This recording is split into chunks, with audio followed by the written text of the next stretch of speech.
Keel is a world-renowned expert on UFOs and has written numerous books and articles on the subject.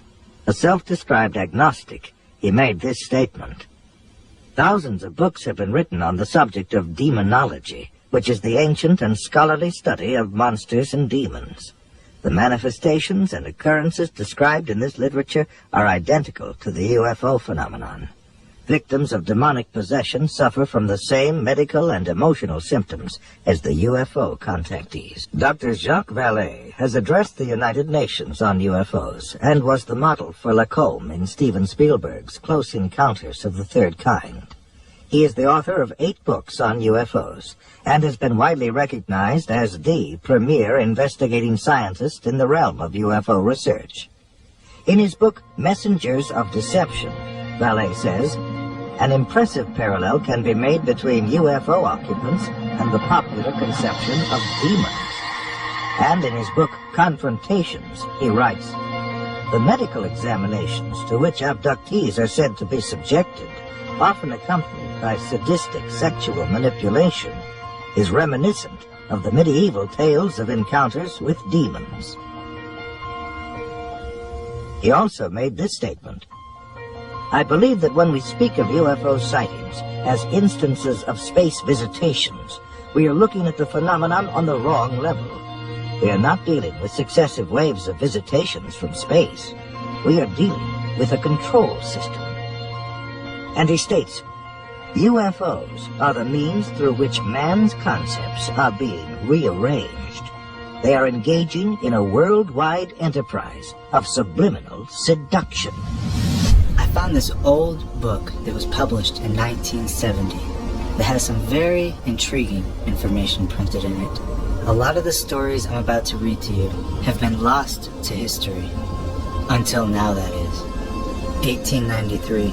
In Wales, some 8 or 10 lights were seen at times, gyrating through the sky in astounding fashion, going up and down rapidly, then zigzagging, all in perfect formation, like a fleet of airships. 1887. If a ball of fire falls into the sea, it can be called a meteor. But what if a ball of flame rises up out of the sea? Such was witnessed by the bug-eyed crew aboard the British steamer Siberian on November 12th of that year. The object rose to a height of 50 feet over the water, darted close to the ship, then sped away, out of sight. Ships were a prime source of UFO sightings in the 19th century.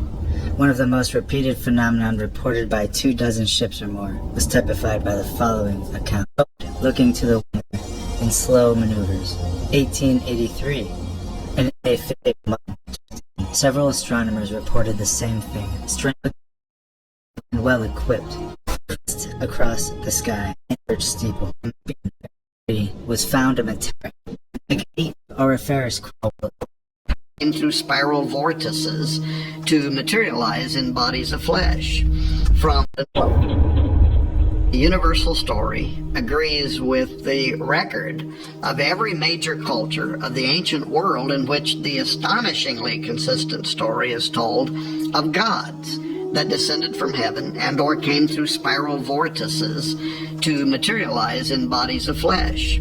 From Rome to Greece, and before that to Egypt, Persia, Assyria, Babylonia, Sumer, the earliest records of civilization tell of the era when powerful beings known to the Hebrews as Watchers, and in the book of Genesis as the B'nai Ha-Elohim, the sons of God, mingled themselves with humans, giving birth to part celestial, part terrestrial hybrids known as Nephilim.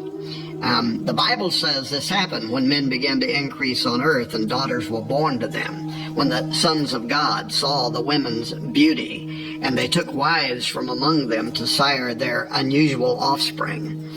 I believe a record of this is recorded in Genesis 6:4, when it says there were giants in the earth in those days, and also after that, when the sons of God came in unto the daughters of men, and they bare children to them. The same became mighty men which were of old, men of renown.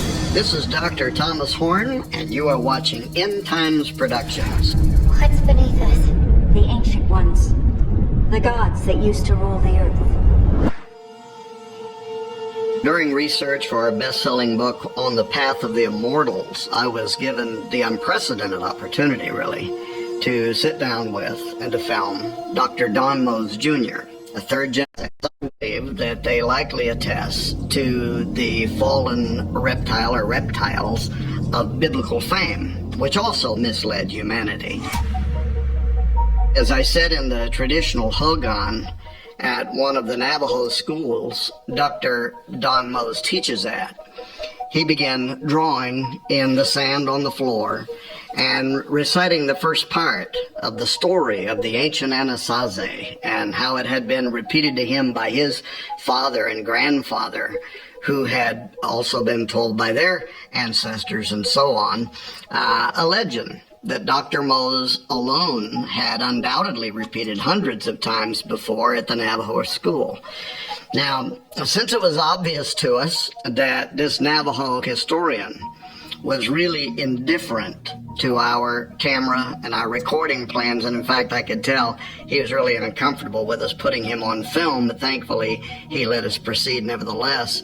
But I sat there and listened respectfully as he proceeded for nearly 2 hours to describe to this white man what's only ever been allowed a few times in history before, and that is the legendary stories of creation, of giants, of a great flood, of a reptilian deceiver, all from the voice of the nation's top medicine man. Dr. Mose even sang to us in the antiquated tongue of what I would call Old Testament history, paralleled in their earliest antiquity using the Navajo language.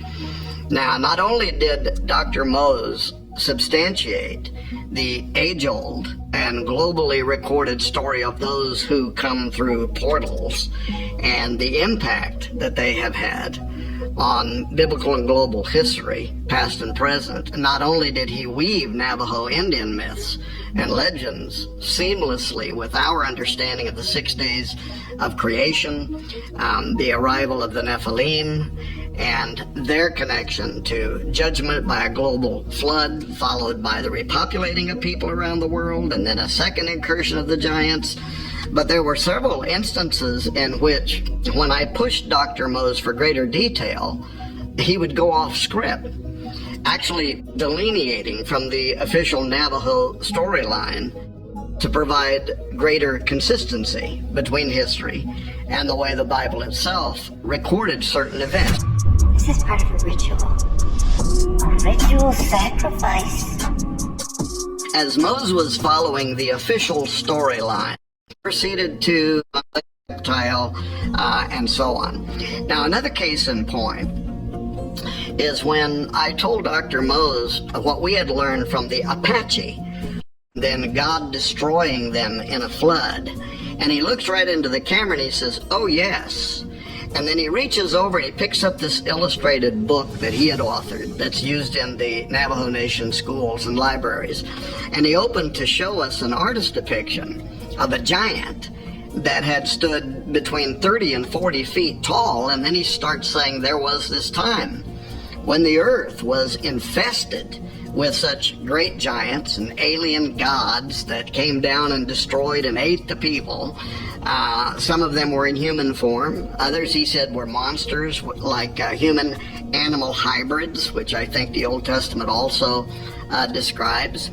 And then he followed that story with the famous Navajo legend of the White Shell Woman, who gave birth to two of the most important characters in Navajo mythology, the twin miracle-performing sons, one of whose names literally translates Slayer of Alien Gods, and his twin brother.